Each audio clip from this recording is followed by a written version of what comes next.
আল্লাহর কাছে গিয়ে বলবে, প্রভু আমাকে তুমি দুনিয়ায় পাঠাও, একটা বারের জন্য আমি তওবা করব, আমি ঈমানদার হয়ে যাব। সেদিন আল্লাহর কাছে বলবে, এবার আপনাদের কাছে জবাব চাই, দুনিয়াতে ফিরে আসার কোন সুযোগ আর আছে? আল্লাহর পাঠাবে, বরং আল্লাহ তাআলা তখন ফেরেশতাদেরকে বলবে, খুযুহু, তারা ধর, খুযু ফাগুল্লুহু সুম্মাল জাহিমা সাল্লুহু সুম্মা ফি সিলসিলাতিন যারউহা ৭০ যিরাআন ফাসলুকু।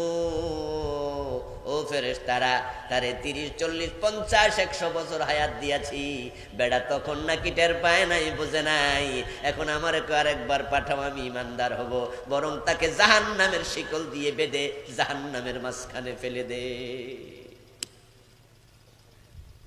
এজন্য আমরা তখন বুঝতে চাই না